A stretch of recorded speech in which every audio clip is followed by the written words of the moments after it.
신명기 22장 1절에서 4절 본문입니다. 말씀 내용은 그렇게 어렵지 않죠. 오늘날 현대 사회는 무관심의 사회입니다. 우리가 사는 세상 가운데 무관심 때문에 죽어가고 있는 사람들이 실제로 존재하고, 독거노인들 죽은 지 일주일이 지나도록 그대로 방치돼서 썩은 냄새가 나서 발견되는 등 이러한 뉴스들이 우리가 심심치 않게 접하고 있습니다.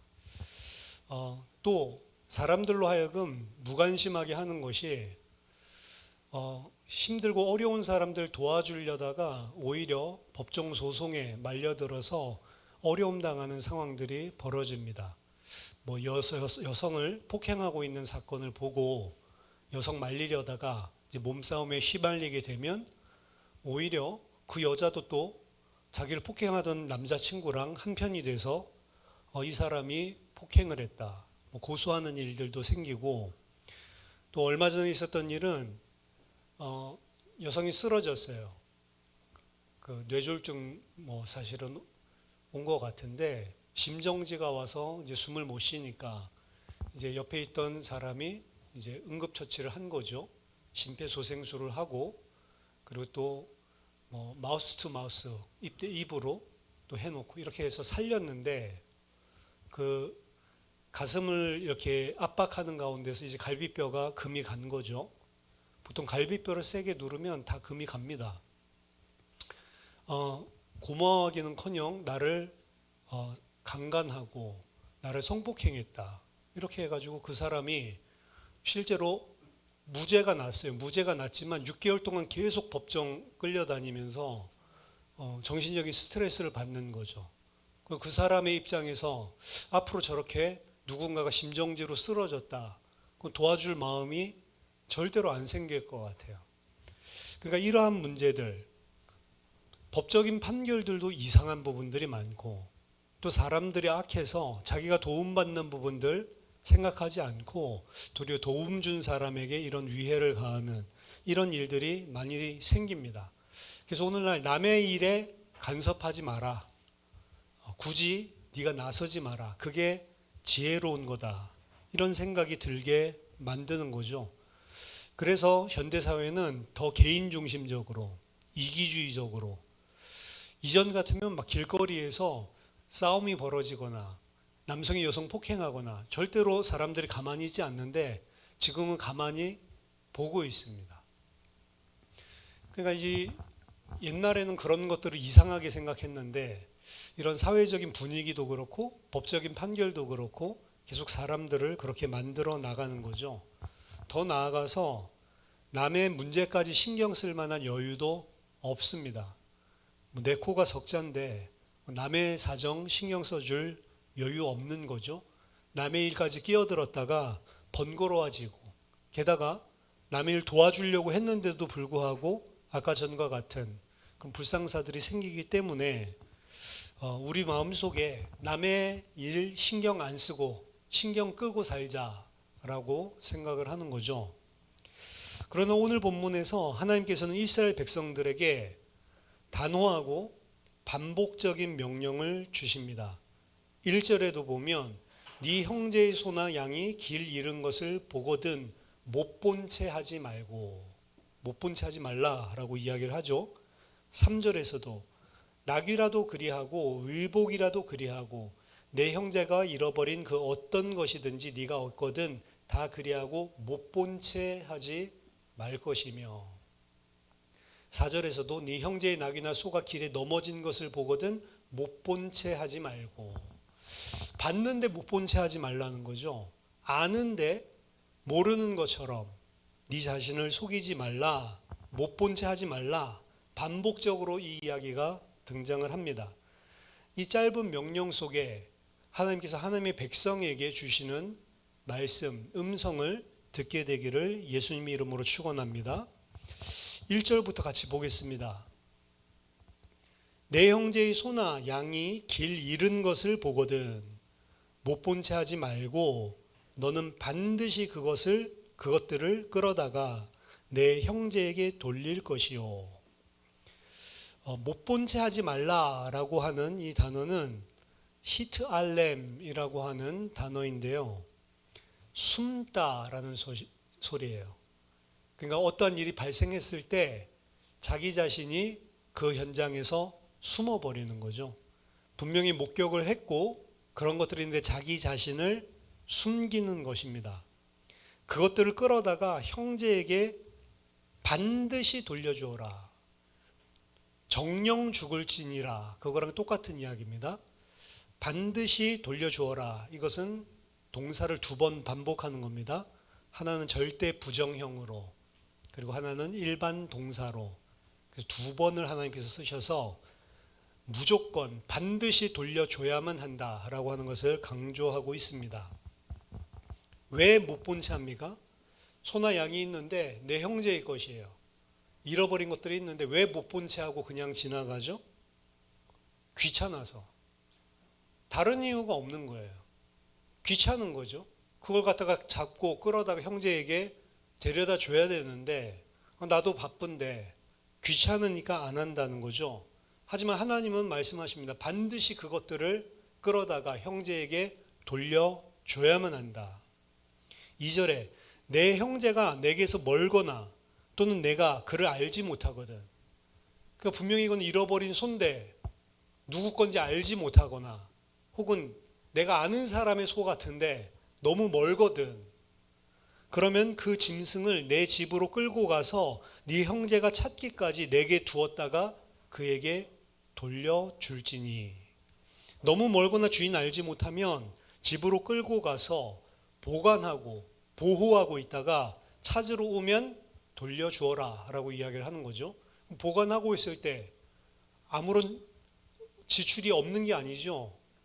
먹이도 줘야 되고 자기가 돌보고 있어야 되고 돌아오면 주는데 뭐 보상 이런 이야기는 없어요. 그냥 내가 돌아보고 돌봐주고 필요한 것들을 다 지출하고 그러고 있다가 주인이 찾아오면 반드시 돌려줘야 되는 거죠. 3절 낙이라도 그리하고 의복이라도 그리하고 형제가 잃어버린 어떤 것이든지 네가 얻거든 다 그리하고 못 본 채 하지 말 것이다. 형제가 잃어버린 것이 무엇이 되든지 간에 네가 얻게 된다면 다 그리해야 되고 절대로 못 본 척해서는 안 된다. 이것은 사실 단순하게 분실물 이야기만 하는 것이 아닙니다. 4절에 보면 네 형제의 낙이나 소가 길에 넘어진 것을 보거든 못 본 채 하지 말고 너는 반드시 형제를 도와 그것들을 일으킬지니라. 그러니까 이 배경에 깔려 있는 이 말씀의 배경에 깔려 있는 것은 내 형제의 마음, 물건을 잃어버렸을 때 그 형제가 가지고 있는 마음, 혹은 어려움을 당하고 있을 때 그 형제가 가지고 있는 마음, 그것을 헤아리고 사랑을 베풀어야 된다라고 이야기를 하는 거죠. 낙이나 소가 길에 엎어져 있는데 형제가 혼자의 힘으로 버거워서 그 일을 하고 있지 못할 때 넘어가면 안 된다는 겁니다. 못 본 채 하면 안 된다. 반드시 그와 함께 그를 도와라고 되어 있는데 형제와 함께 그것들을 일으켜야만 한다라고 말씀하시는 겁니다. 평상시에 일상 속에서 어떤 일이든지 간에 모든 일들 속에서 형제에게 이웃에게 가지고 있어야 될 사랑이 이 근본적인 베이스에 말씀하시고 있는 것입니다. 이 법은 법으로 이렇게 규정을 하고 있는데 이 법은 사실은 고대 근동에 있는 법과 좀 차이점을 엿볼 수 있습니다. 고대 근동의 법에서도 다른 사람의 분실물이나 다른 사람의 소유를 얻게 되었을 때 그것을 자기 것이라고 우기면 안 되죠. 돌려줘야만 되는데 이 부분에 대한 법제화된 명문이 있습니다. 함무라비 법전도 9조에서 13조까지 이 일을 다루고 있는데요. 누군가 잃어버린 물건을 다른 사람이 가지고 있을 때 그것이 자기 것이라고 주장하는 소유권 분쟁에 대해서 이야기하고 있습니다. 만약 습득자가 주인을 찾아주지 않고 자기 것이라고 우기면 법정에서 자기 것임을 증언해 줄 수 있는 올바른 증인이 필요한데, 만약 일정 기간 동안 증인을 세우지 못하면 도둑이라고 간주를 하고 사형에 처해라 라고 이야기를 하고 있습니다. 그리고 함무라비 법전보다 한 20에서 50년 전 앞선 것으로 추정되는 엔슈눈나 법전이라는 게 있습니다. 이것도 고대 메소포타미아 도시국가 엔슈눈나라고 하는 곳에서 출토된 법전인데, 여기도 50조에 보면 왕궁이나 개인의 잃어버린 노비나 가축을 붙잡은 자는 그것을 반드시 주인에게 인도해 줘야 하고, 만약 자기 집에 숨겨두었다가 적발되면 절도죄로 다스려집니다. 당시 이스라엘 주변에 있었던 국가들도 이러한 부분들에 대해서 법 조문으로 다루고 있는 거죠. 유실물 혹은 가축들 습득했을 때 어떻게 해야 되는지. 근데 여기에서 이야기하는 강조점은 그 소유권 분쟁에 대한 부분입니다. 그러니까 이웃 법전에서는 뭐에 관심이 초점이 맞춰져 있냐면 그 소유물, 소유권, 법적인 분쟁, 어떻게 보면 경제적인 배상, 처벌, 이 부분이 주를 이루고 있습니다. 근데 같은 문제를 다루고 있지만 하나님의 법은 다릅니다. 하나님의 법에서는 그를 네 형제다라고 하는 부분들을 계속 강조하고 있습니다. 너의 형제이기 때문에 사랑해야만 마땅한 관계이고, 그 형제가 가지고 있을 상실, 마음의 상처, 잃어버렸을 때의 불안감, 이 부분을 반드시 너는 돌아봐야 된다라고 하는 게 더 핵심적인 메시지예요. 그래서 이건 소유권 분쟁 이야기를 하고 있는 게 아닙니다. 형제를 헤아리고 형제를 네 몸과 같이 사랑하고 그에게 어떻게 보면 그가 당하고 있을 어려움과 괴로움을 마땅히 반드시 너희들이 케어해 줘야 된다는 거죠. 그래서 1절에서 3절에서는 잃어버린 소나 짐승이나 혹은 물건에 대해서 이야기를 한 것 같지만 4절에서는 같은 맥락에서 어려움을 당하고 있는 형제를 못 본 채 하지 말고 반드시 도와줘야 한다라고 이야기하고 있는 것입니다. 이것은 법적인 차원을 넘어선 어떻게 보면 불편함까지도 감수한 사랑입니다. 사실 지나가 버리면 그만인데 도와주기 힘들잖아요.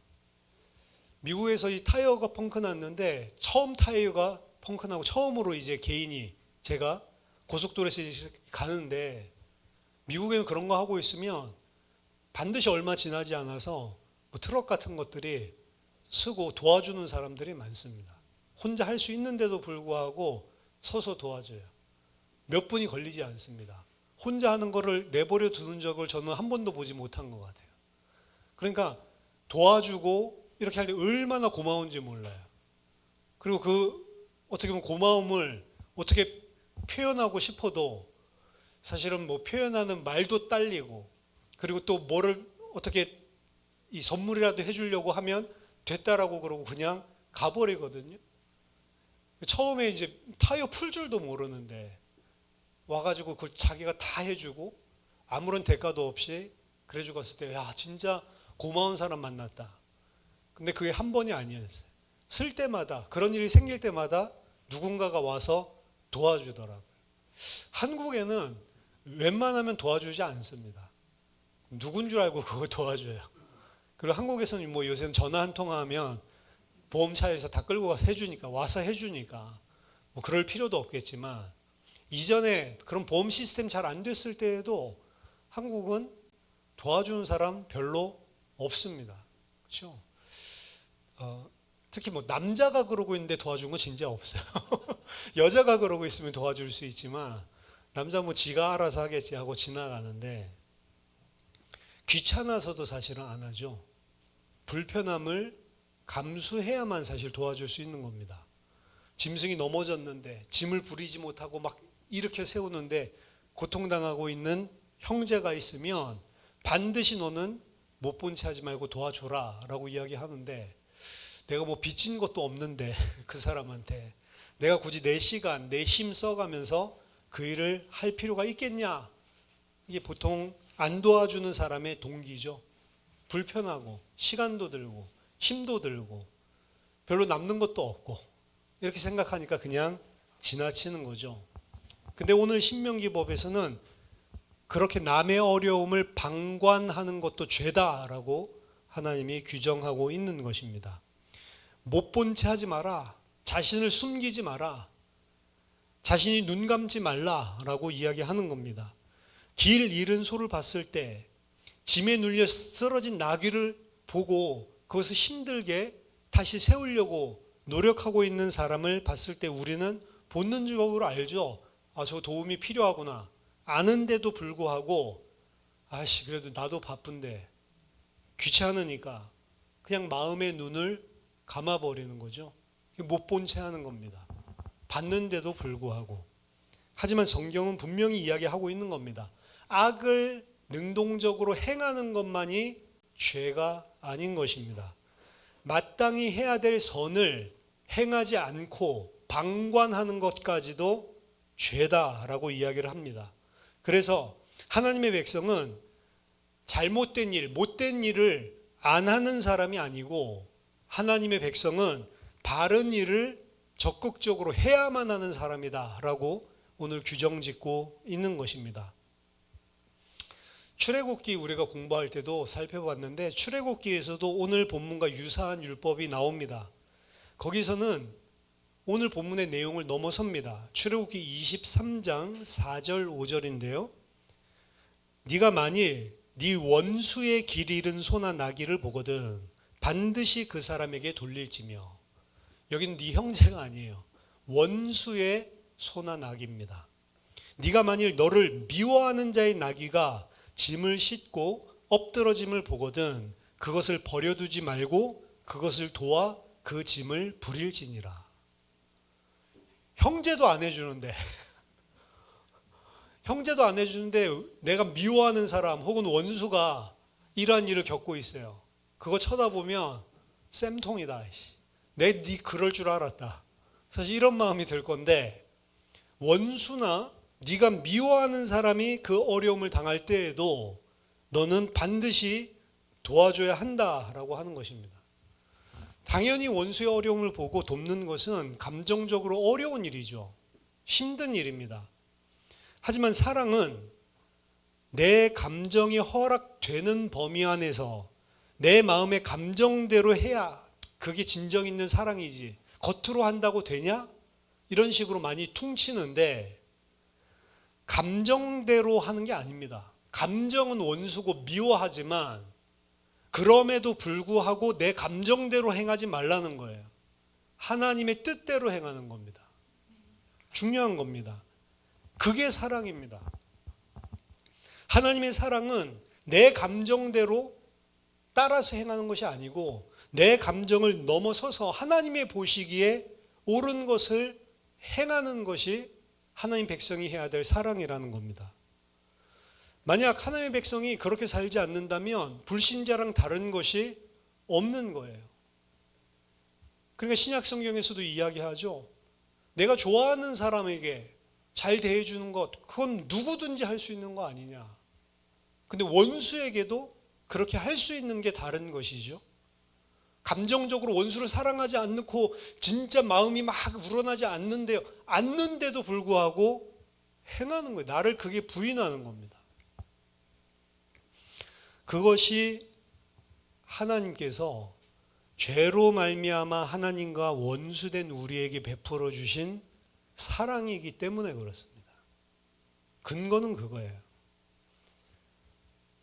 우리는 흔히 악이라고 하면은 살인, 간음, 도둑질 이런 흉측한 범죄만을 떠올리고 있지만 오늘 본문에서는 다른 이야기를 하는 거예요. 바른 일을 해야 될 일을 쳐다보고서도 행하지 않으면 그것도 악이다. 그래서 사도 바울은 이렇게 이야기합니다. 데살로니가 전서 5장 21절 22절 범사에 헤아려 좋은 것을 취하고 악은 어떤 모양이라도 버리라. 좋은 것을 취하다. 좋은 것이란 거는 좋은 것 나쁜 것 이게 아니고 선을 이야기해요. 선. 범사에 헤아려서 범사에 깊이 생각해서 선을 행하고 악은 어떤 모양이라도 버리라. 여기서 어떤 모양에 해당되는 헬라어가 에이도스인데요. 이것은 단순한 겉모습뿐만이 아니고 종류나 방식을 의미하고 있는 겁니다. 즉 악은 어떠한 종류라도 어떠한 방식의 악이라도 버리라 라고 명령하고 있는 것입니다.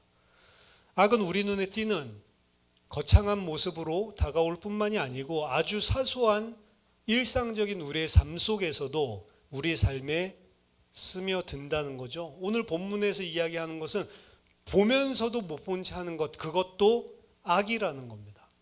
그것도 하나님 백성이 하지 않아야 될 어떤 모양이라도 버려야 할 악 중에 하나로 규정하고 있는 것입니다. 형제의 고통을 보고도 내 일이 아니니까 라고 생각하는 이기심, 원수의 불행을 보고 그럴 줄 알았어, 인과응보야, 권선징악이구만, 이렇게 생각하는 잔인함, 도와줄 힘이 있음에도 번거롭고 바쁘니까 귀찮으니까 지나쳐버리는 나태함, 이 모든 소극적인 태도들까지도 결국 사랑을 파괴하는 악이다라고 규정하고 있는 것입니다.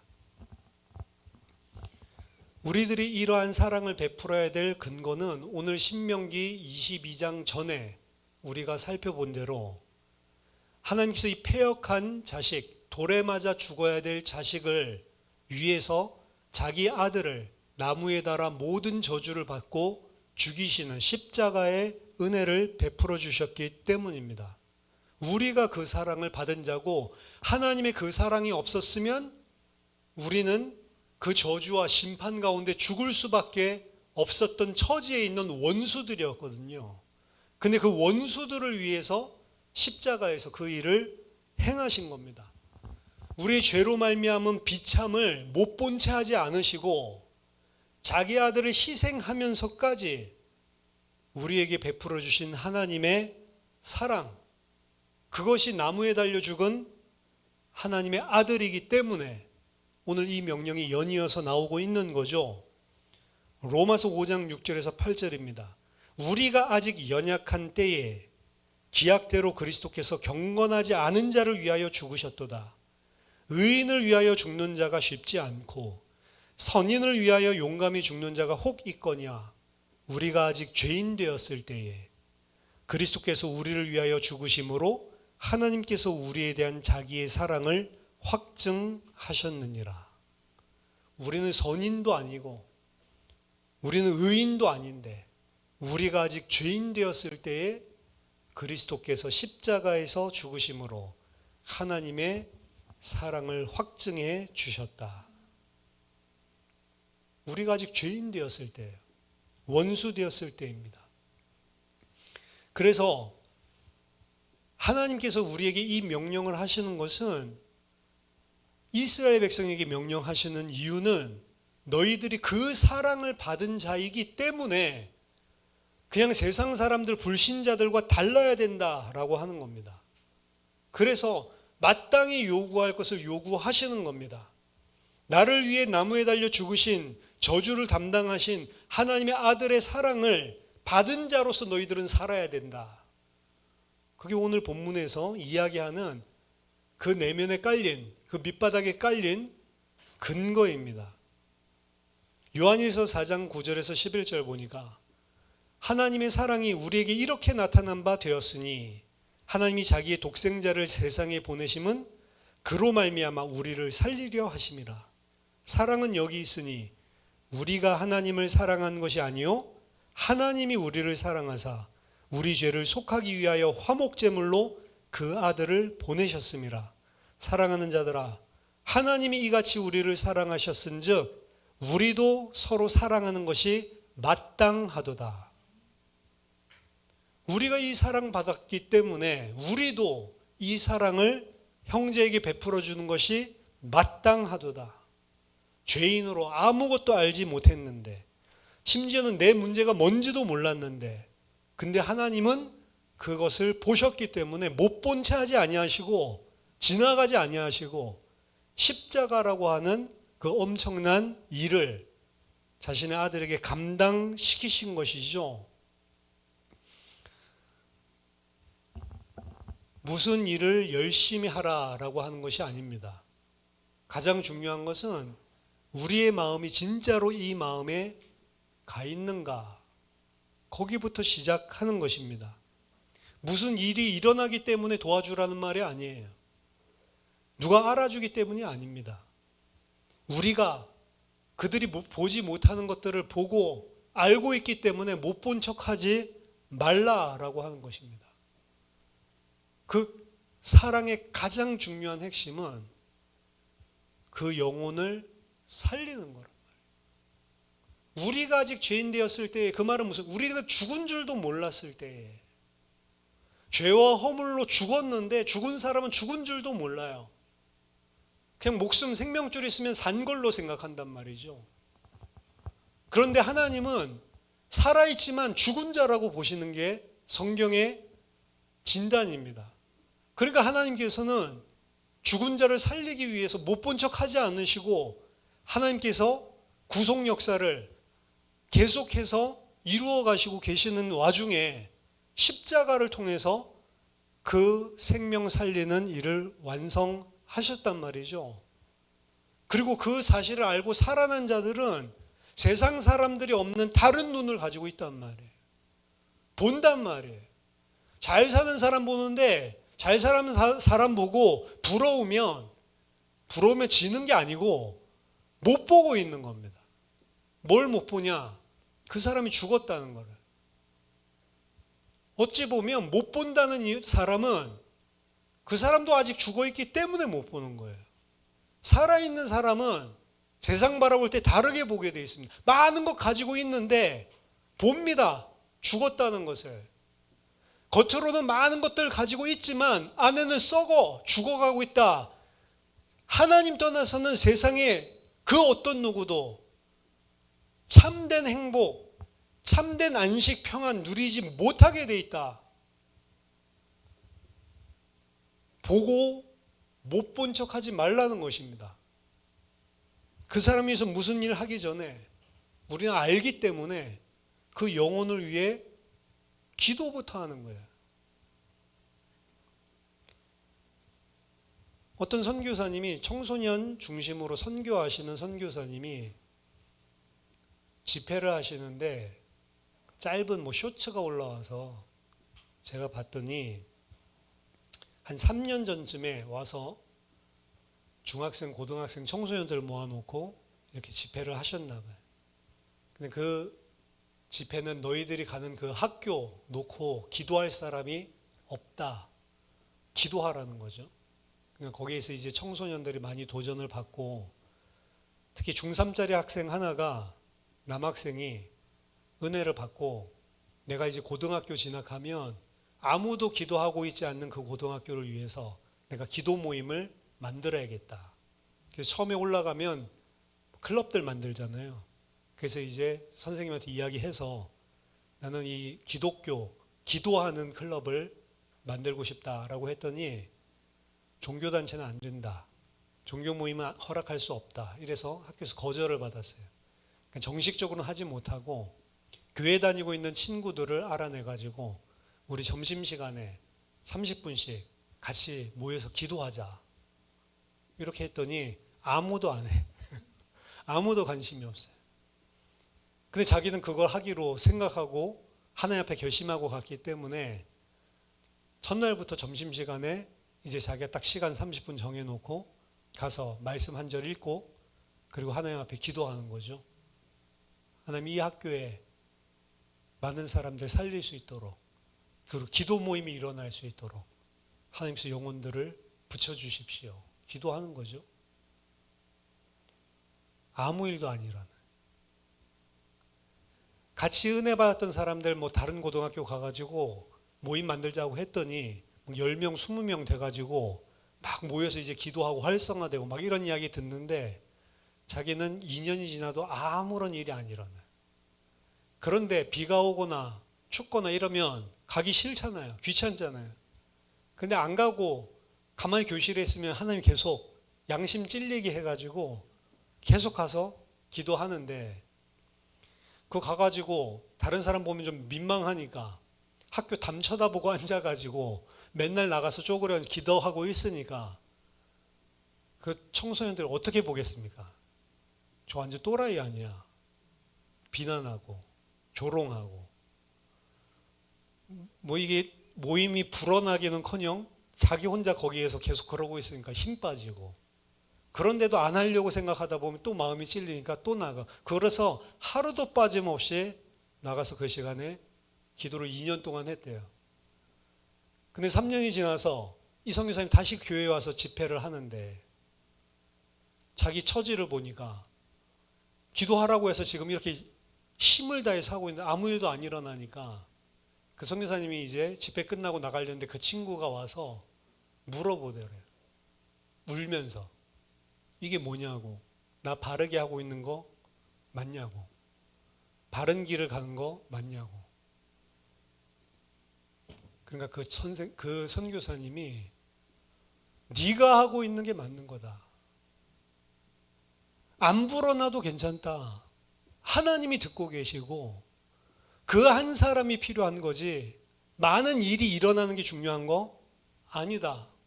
너 같은 사람이 한 사람도 없다. 전 세계에. 하나님 앞에서 끝까지 너 잘 가고 있는 거다. 네가 아무 일이 안 일어나고 있다고 하지만 하나님이 알고 계시고 하나님이 듣고 계시고 하나님이 너의 마음 중심들 다 보고 계시지 않냐. 너가 졸업할 때까지 한 사람도 안 붙어도 상관없다. 대학 가서도 평생을 그 마음 가지고 산다면 하나님이 기뻐하시는 그리스도인, 제자가 너다.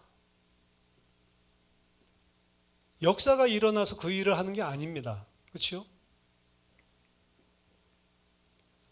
못 본 채 하지 말라라고 하는 것에서 못 본 채 하지 말고 그냥 도와줘야지, 윤리 도덕적인 이야기로 그냥 멈출 수 있지만 진짜 우리가 못 본 채 하지 말아야 될 거는 이 세상의 사람들 아무도 알지 못하는 영적인 사실이에요. 생명이 없잖아요. 그 사람들 생명이 없다라는 의미도 모르면서 살아간다. 우리 포항에 있는 그 형제님이랑 같이 성경 공부를 시작했잖아요. 구원받으라고 믿고 구원받는다. 구원이 뭔지도 모르는데 계속 믿고 구원받으라고 하니까 미치는 줄 알아요. 구원받는다라는 개념이 뭔지도 모르는데, 내가 구원받아야 되는지 아닌지도 모르는데 교회 가서 예배 드리니까 한 5주 정도 가서 드리는데 마음이 갈급해서 갔겠죠, 형제님이. 근데 결국에 교회에서 해주는 말은 그냥 믿고 구원받아라. 안 믿으면 지옥 간다. 이런 이야기들 하니까 구원이 뭔지도 모르고, 그럼 다른 종교 다니는 사람들은 다 지옥 간다고 하니까 편협하게도 느껴지고 궁금한 게 많은 거죠. 그런데도 안 떠나고 같이 성경 공부한 게 참 기적 같아요. 우리가 바른 길을 가고 있는 게 맞냐? 하나님이 보시고 하나님이 아실 거 아니에요. 내가 봤는데 못 본 척하고 지나가면 그 사람도 나를 못 봤을 수 있고, 근데 하나님은 알고 나는 알지 않습니까? 오늘날 우리에게 있어서 이 짧은 법령이, 짧은 이 하나님의 율법이 주는 말씀이 뭐냐? 오늘날 우리 주변에도 길 잃은 소, 자기 자신의 소를 잃어버리고 낙심하고 있는 자, 자기 힘으로 감당하지 못할 문제를 당하고 무너지고 있는 자, 우리들의 주변에 많다는 겁니다. 형제들 안에서도, 그리고 원수들 가운데서도. 오늘날 우리의 곁에 있는 길 잃은 소와 양, 무거운 짐에 눌려 있는 형제, 더 나아가서 하나님 모르는 원수들까지도, 경제적인 어려움 때문에 삶의 의욕을 잃어버린 사람, 관계의 아픔으로 갈등으로 마음이 무너져버린 동료, 가족들, 신앙의 길을 잃고 방황하고 영적인 갈증 느끼고 있는 형제, 자매들, 하나님께서 우리에게 물으시는 겁니다. 너는 지금 그들을 못 본 채 하고 있냐? 아니면 그들과 함께 그들의 짐을 나누고 있냐? 우리가 이웃의 짐을, 그리고 아픔을, 그 하나님이 우리에게 주신 사랑을 가지고 돌아볼 때, 그때에 놀라운 일이 일어납니다. 중요한 것은 그 영혼이 생명을 얻게 되고 살아나게 됩니다. 아무런 어떻게 보면 인식이 없이 죽어가고 있던 우리를 못 본 채 하지 않고 십자가에서 죽으신 그 2000년 전의 사건이 있었기 때문에 우리가 살아난 것처럼 마찬가지라는 거죠. 이번 한 주간뿐만이 아니고 우리들의 남은 일평생을 사실은 이 말씀을 마음에 품고 살아야 됩니다. 우리 눈을 열어달라고 기도해야 됩니다. 못 본 채 하지 않도록, 본 것을 지나가지 않도록, 외면하고 싶은 현장, 외면하고 싶었던 사람, 이들을 향해서 못 본 채 하지 말고 눈을 뜨라는 것입니다. 번거롭게 생각하지 말고, 귀찮게 생각하지 말고 손을 내밀라는 것입니다. 이웃의 모든 무너져 있는 담장을 함께 세워주고 쓰러진 나귀를 함께 일으켜 세워줄 때, 그때 비로소 그들도 하나님의 사랑을 알게 된다는 거죠. 가장 실천은 다른 것이 아닌 기도부터 시작을 해야 됩니다. 우리가 외면하고 있었던 사람들, 그리고 우리가 안타깝게 생각하고 있는 사람들, 무엇을 하기 전에 기도부터 시작하시고, 그리고 그들에게 정말로 이 생명이, 정말로 하나님이 살아있는 영원한 생명이 그들에게 증거되고 회복될 수 있도록 기도하고 준비해야 됩니다. 사실 우리가 가지고 있는 마음의 문제가 가장 문제가 아닌가. 기도 제목을 찾아야 됩니다. 형제, 자매, 가족, 이웃의 아픔을 보고도 내 안위만 생각했던 무관심의 죄를 용서해 주시도록, 미워하는 자의 고통 앞에서도 가까이 손을 내밀 수 있는 원수를 사랑하는 마음을 허락해 주시도록, 우리 공동체가 서로의 짐을 나누어지는 건강한 사랑의 공동체가 될 수 있도록, 그것이 다른 사람이 아니라 나에게 하나님께서 주시는 명령이다. 다른 사람에게 탓을 돌리는 게 아니고 나에게 오늘 하나님께서 말씀하시는 겁니다. 보고도 못 본 채 하지 마라. 그 사랑을 받은 자로 살라라고 하는 하나님의 백성에 대한 말씀입니다. 저와 여러분이 그 예수 그리스도의 사랑을 받은 자로 우리도 못 본 채 하지 않고 많은 자들을 돕고 살리는 소금과 빛으로 살게 되기를 예수 그리스도 이름으로 축원합니다. 기도하겠습니다. 살아계신 하나님 아버지, 은혜를 감사드립니다. 우리 마음속에 닫혔던 눈을 열어주시고 마음을 열어주셔서 하나님, 우리 주변에 있는 많은 자들, 가족들, 친지들, 친구들, 지인들, 하나님, 그들에게 정말 하나님의 사랑을 베풀고 그들 자신도 몰라 죽어가고 있는 그 영적인 사실을 주님께서 우리에게 먼저 보여주셨는데 못 본 채 하지 아니하고 그들을 돕고 살릴 수 있도록 먼저 우리에게 성령으로 역사해 주시옵소서. 우리를 변화시켜 주시고 우리에게 베풀어 주신 그 은혜와 사랑을 받은 자로 하나님 그들을 사랑하며 살 수 있도록 성령께서 역사해 주시옵소서. 예수 그리스도 이름으로 기도하옵나이다. 아멘.